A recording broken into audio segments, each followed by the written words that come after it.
Welcome to episode 86 of The Lowdown Show. I'm Neil Graham. The late, great Steve Thornton edited this site's Photo of the Week feature for years. Well, I'm happy to report that we found a worthy successor to carry on with Steve's work. And I don't say that casually. Katie Hunter is just about as singular a personality as Steve. She rides a BMW Airhead. She'd rather shiver at a campsite than have a warm shower. And she's worked at a funeral home as an embalmer. And that pose that funeral home employees have, you know what I mean, the way in which they're in a room but not really in a room. Well, Katie says it's all down to the way in which you cant your neck. That and so much more in this week's Rambling Chat. But first, a few words from those who make the Lowdown possible. The Lowdown Show is presented by advrider.com and supported by ebaymotors.com. eBay has reinvented vehicle buying. From click to curb, everything's covered. With their new secure purchase, eBay isn't just where you find your car, it's where you buy it, start to finish. Title, financing, registration, delivery. It's all built in. And eligible vehicle purchases are backed by up to $100,000 in protection. This is what modern car buying looks like. Get your next ride on eBay. eBay, things people love. Secure purchase is powered by Caramel Dealer Services, LLC, an eBay subsidiary. It began with a man in a basement in Cape Breton who went for ice cream one day. And, well... Oh, I love this. I don't even know where this is going. I don't know where this can possibly go. But a man in Cape Me Breton... neither. Cape Breton off the coast of Nova Scotia. There's a man in a basement with ice cream. Oh, please continue. Yeah, I have someone feeding me notes from this earpiece. So we saw him one day, and I was riding on the back of Tom's bike. And who is Tom? Tom is Safety Belts Anyone on Adventure Rider, and he's my number one supporter and fan. I live with him here in Moncton, New Brunswick. So I was on the back of his bike, and he told me that there was a man that was eating ice cream in Nova Scotia and was excited about the Beamer that he was on. And I told him that he better talk to him about those bikes because I knew Tom was obsessed with them. And so a year later, we exchanged information, and a year later, we went to Cape Breton and bought 3 BMW motorbikes from this man who swapped his ice cream for moonshine. And we bought 3 motorcycles and had a glass of moonshine and made a deal that worked out for us and him. Go with a backstory like that. What's not to love? Now, I prefer moonshine over ice cream. I had moonshine once, but I don't know if it was good moon. My comprehension of moonshine is limited. So if it was single malt or something, I could have opined. But the moonshine I had tasted like turpentine. Does it have a taste? Oh, right. Does it have an inherent taste? Yeah. It should peel the paint off your walls, as far as I know. The walls of your soul. I think it did that, so it must have been good. No.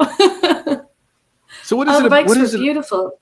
Were they running and were they running and usable? And were you a motorcyclist? Were you you were riding pillion on the back of Tom's bike, but were you a motorcyclist yourself at the time?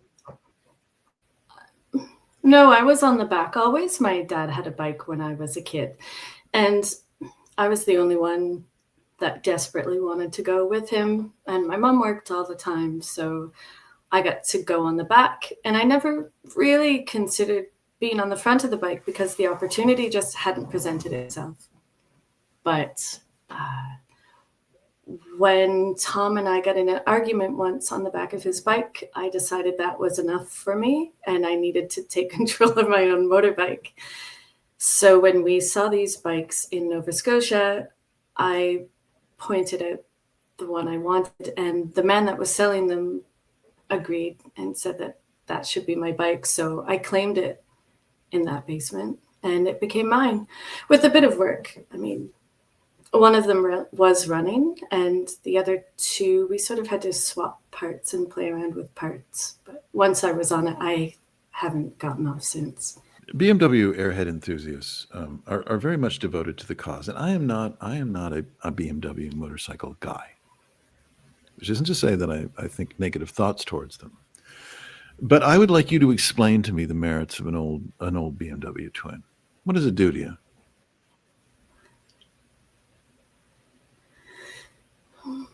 I suppose I don't have anything to compare it to as far as vintage bikes go. But if from the top of my head I had to tell you what I love about my motorbike is that it's sexy. It's the most beautiful bike I've ever been on. I had a few bikes, a Honda and a Suzuki before this, and I love the looks of it. I love the era. I love the opposed cylinders, and when I'm riding my Airhead, I love the sound that it makes. And I don't like to ride with earplugs because I like to imagine myself listening to the same sounds that someone 50 years ago got to listen to on that bike. And it's dependable, even though all my stories are about breaking down on a motorcycle. It's a 51-year-old bike, and I still have taken that bike quite a few places. So I think it's a bit of a nostalgic love story for a past I never had, but a feeling in time that feels right for me. And I think once you're on one of those bikes, you love it or you don't. But I like the idea that I can get in there and attempt to fix what I own, and that appeals to me. So what led you to ADV Rider? Now you are a writer in addition to an airhead enthusiast, sorry. But how does motorcycling and your writing, do they intersect, or are you just a writer who motorcycles? I'm a trained undertaker. Really? And yeah, that's my professional background. And I've taken a break from that. And my favorite thing to do besides riding a bike is writing. So since I'm not doing that right now, I thought that I would write about riding when I don't get the chance to ride, because we're in New Brunswick, we have May to October generally. The snow fell today, so that might cap the season. And even May to October is a bit optimistic, isn't it? Yeah, I'm the only one out. I haven't seen any other. I haven't seen anyone, and my bike is still out, but it's hopeful. It's sort of wishful thinking territory. So I thought, if I can't ride, then I can write about it and still have that feeling. So I decided to plunge into that and start giving myself a deadline of doing at least a story a month. And that's how I developed my website, motoshiwrote.com. And then things just happened from there. Can we talk about undertaking a bit? Sure. So first, what does one have to do to become an undertaker? I've been fascinated by funeral homes. Oh, so is it? Yeah. Do you have to understand embalming and all the technical parts of it? Mm-hmm. In New Brunswick, you have to be an embalmer first. So you do 200 embalmings, which becomes more difficult in the age where cremation is the norm. But sorry, what is the norm? Cremation. I'm sorry, cremation. So sorry. Different accents in New Brunswick than Ontario. I know, yeah. We broadly have the same language, but yeah. So you do those? Is it a law? Is it becoming a lost art because of the popularity of cremation?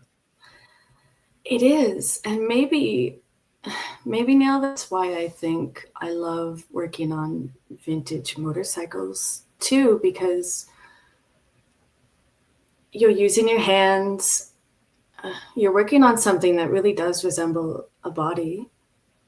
You know, your intake, your outtake, everything seems to fit. And it is a lot cleaner working on a motorbike, but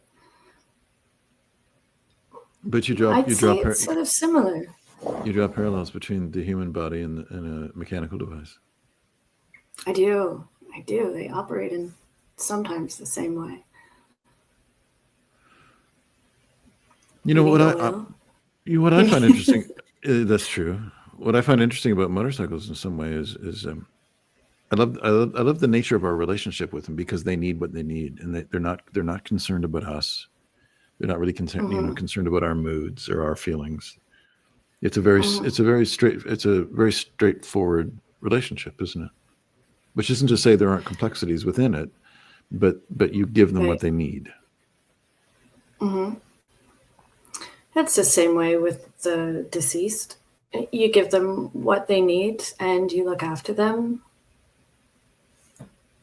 I know that sounds broad to some people, but I can see similarities. Yeah, no, I agree with you. I think there are similarities. I mean, I remember when I was in high school, one of my classmates, his family ran a funeral home, and it was one of the, I can't remember what class it was, sociology or something. And so we each of the students in the class had to plan a trip to something in the village or the town that would interest everyone. So of course my classmate had us go to the funeral home. So we were given a tour of the funeral home. Okay. And what was interesting is this classmate of mine, and I never put it together until we visited the family business, but he would stand in a certain way. We'd be somewhere, in the gym or something, and he'd be... Yeah, I know.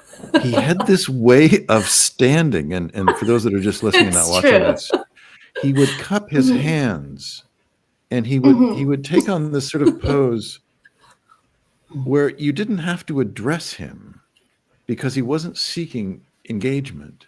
And yet you knew he was paying. He's not there, and yet he's there if you need something. Exactly. Take me through that. Where and you're laughing because I'm right about this. Where does that come from? I know the pose. It comes from the desire to help with the ability to remain hidden. You're in charge, but you don't have to be in attention-seeking mode. So, when you present yourself, you're just a way for people to ask you questions if they need to, and present yourself when you're needed, or disrupt things when you have to. And that's an old school where people were taught to stand like that. And I still take on my head tilt pose when I listen on serious matters. And Tom calls it my funeral pose. But but you do take that on, and I think that's an appropriate way to put it. Yeah, you're listening, but you're watching all the time. And it's a real privilege to be in that space. So you just take everything in and you get to observe, which is really fun as a writer too. I mean, just as a writer, that must be a beautiful access to that, because you're in this, it's one of those moments where, and I just think of the death of my parents, in the funeral home, and this, years later, it's just these bizarre vignettes of relatives, these people you haven't seen in years, and they kind of look like me, and they kind of walk bow-legged like I do, and it's sort of strange, and everyone's in this sort of surreal moment, aren't they? And you get to see a series of people in these situations that are not what we typically do.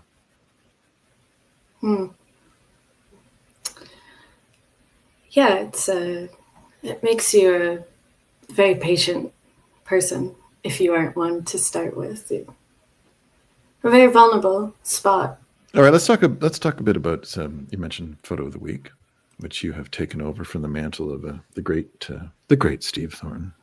I miss that guy. In fact, the next magazine, Zach has asked me to write about Steve. So if anyone listening, make sure to check that out, because I've got great Steve stories. great. And he was a truly gloriously oddball human. And Steve's stories are like, any one of Steve's stories are worth like 4 of another person's stories. Like they are that good. So what do you look for in the photo of the week? Tell me, how does it work? Can any of us submit photos? Well, first of all, as a fellow worker, and since I've met you now, my condolences on Steve's passing, because I know the loss is great. And yes, they are big shoes to fill. Now, are you saying So that I'd like to personally, or offer are that. you just evoking your professional care there? Was that personal? Or was No, that I'm a nice, professional? no, I don't tell too many people, but I am a nice person. So politeness, and I do love people. I think it's a maritime thing. I don't know. But yeah, I think that's I think you have to honor people who have passed, and definitely honor him. And I'm really grateful for that position. I'm not him, but I hope I can bring some lightness to the pick of the week. And But yes, you people know what? can But submit I'm photos. gonna interject though. I've got to say, and I'm sorry, I'm asking you a question that I'm interrupting. Forgive me. I'm not from the No problem. Maritimes. It's clear. It's clear from this. But you have a quirkiness that's Steve would like you. I really do think he would. Because Good. he could be a righteous pain in the ass, and he was a really difficult guy at times. But what he did exceptionally well. But he was not an easy. You never had a flowy conversation with you, and he liked people that made him a little edgy. And you would make Steve a little edgy, and I Good. think he would like that. He'd really like that. Okay, back to submitting photographs. How does that work?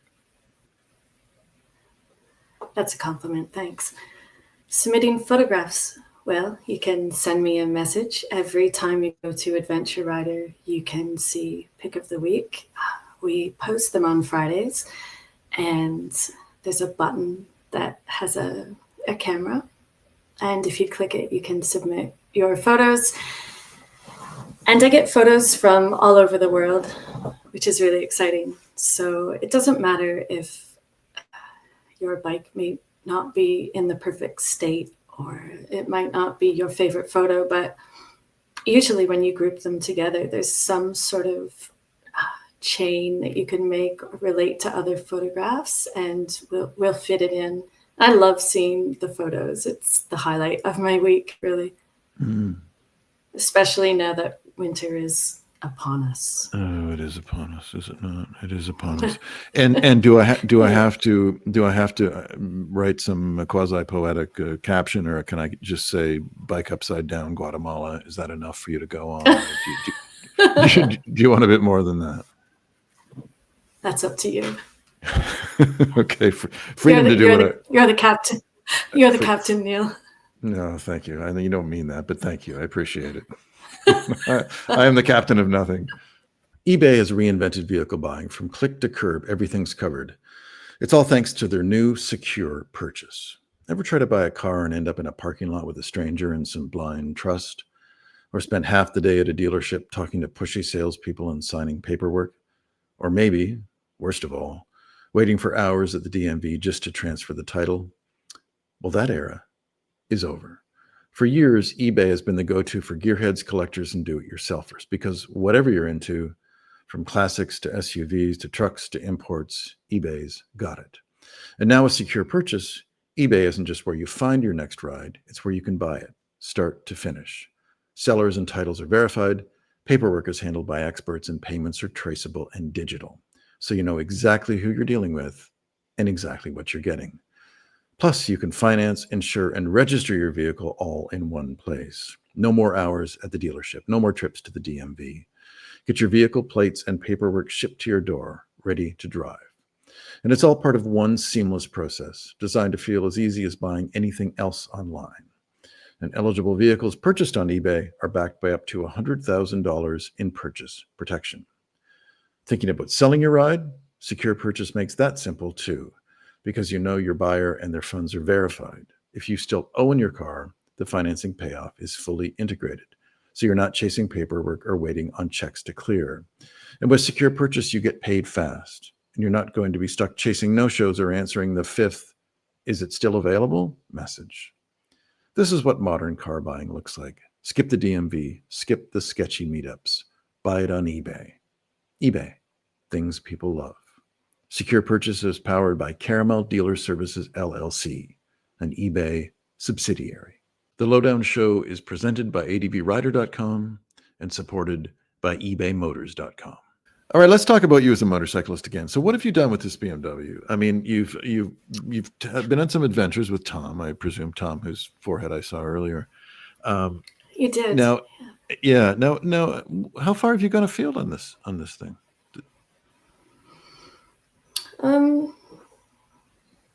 When I got my first bike, there were 5,000 kilometers on it, and I told myself that I would double that as a start. So I wanted to get 10,000 kilometers every year, just as a base point.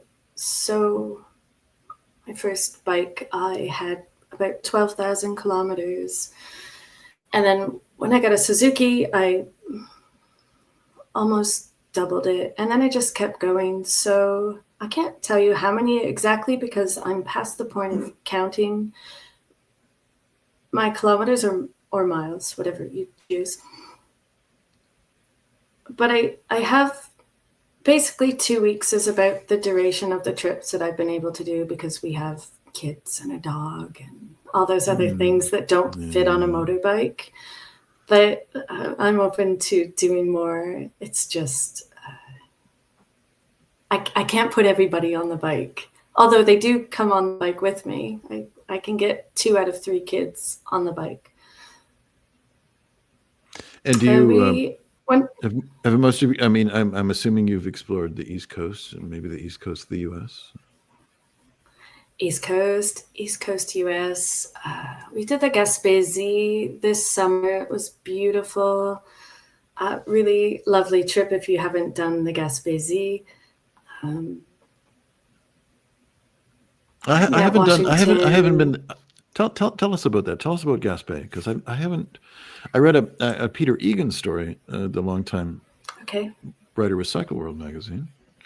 He and his wife years ago, I remember reading in Cycle World about them doing the Gaspé Peninsula, and it's pretty stunning, isn't it, from the photographs I've seen? It's beautiful.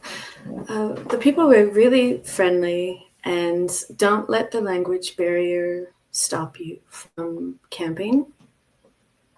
I think if you like to camp, the most important part for us was it's a very popular place in the summer, so you should book your sites if you do camp, or if you stay in a lodged accommodation, you should book ahead of time.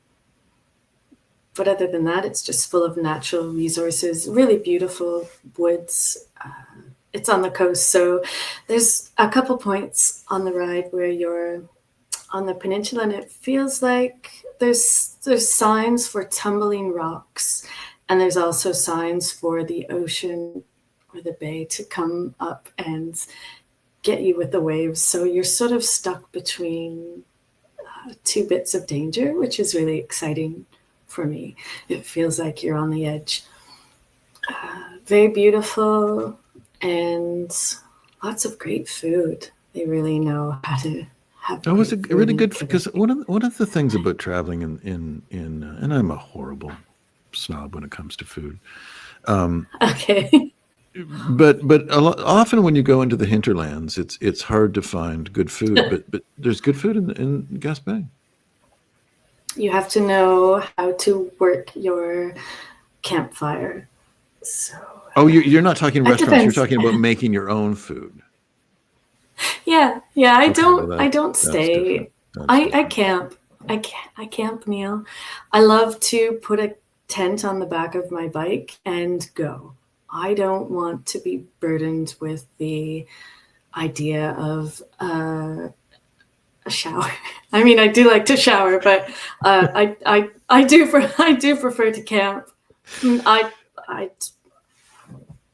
I'd raise a glass over a campfire any day before I have to stay in a hotel room with a bed. You know, I've never heard anyone use the term burdened by a shower before, but I have I have from you, so there's a first for that. Motorcycling is rife with cliches, and of course, it's hard to. I've written about motorcycling since the mid '90s when I first started writing for motorcycle magazines, and then I was an editor of a motorcycle magazine for some years, and in addition to my other work, documentary filmmaking and stuff. But the one thing I think of all those things that I've done, one of the hardest things is to write about motorcycling.